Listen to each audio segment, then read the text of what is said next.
And I now give the floor to His Excellency, Mr. Philemon Young, President of the General Assembly. Please.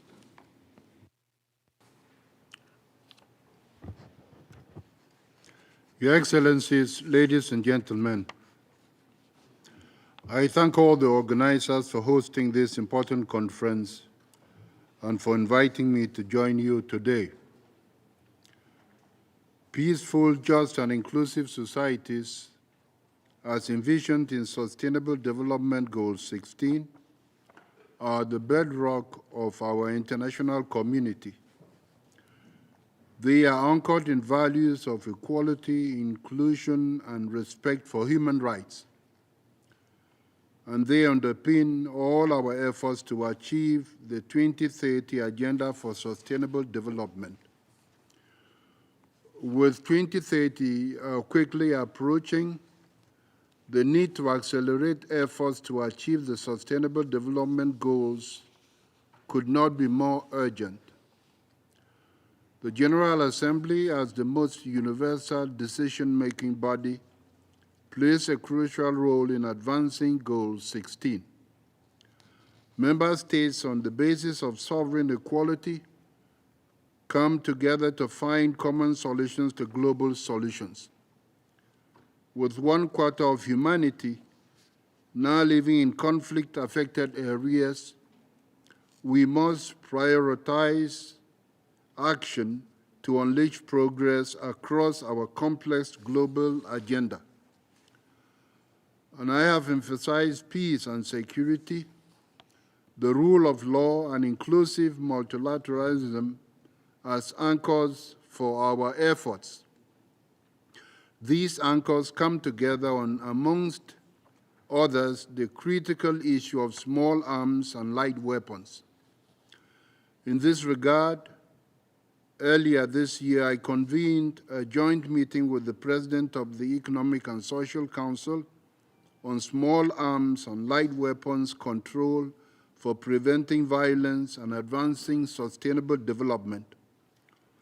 This objective was to focus on the impact of illicit flows and misuse of these weapons on development. I commend Member States for their valuable recommendations, including for a whole-of-government approach to addressing arms control, violence reduction, and poverty alleviation challenges. These recommendations come at a pivotal moment. In the Pact for the Future, all world leaders pledged to strengthen efforts to build peaceful, just, and inclusive societies. We mean societies that, 1, provide equal access to justice, 2, uphold human rights, 3, promote the rule of law, and 4, rely upon transparent, accountable institutions. To deliver on these commitments, we need coordinated action at national, regional, and global levels to strengthen the independence of judicial systems. As we advance the implementation of the Pact for the Future, we are fortunate that we are not operating in a vacuum. The implementation of the Pact for the Future will indeed complement existing frameworks. To maximize coherence, I convened a meeting with co-facilitators of various processes at the General Assembly. The goal was to exchange views on how we can build upon the commitments in the Pact for the Future.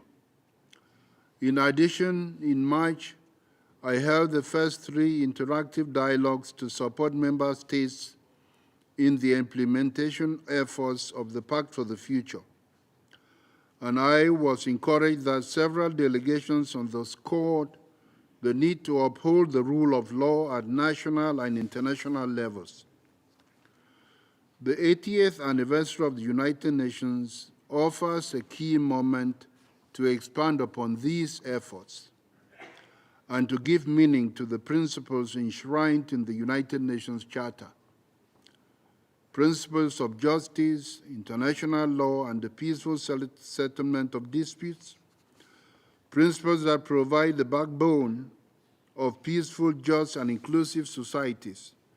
Your Excellencies, in our 80th year, let us rise to this noble mission. Let us fortify the foundations of just, peaceful, and sustainable societies. I thank you.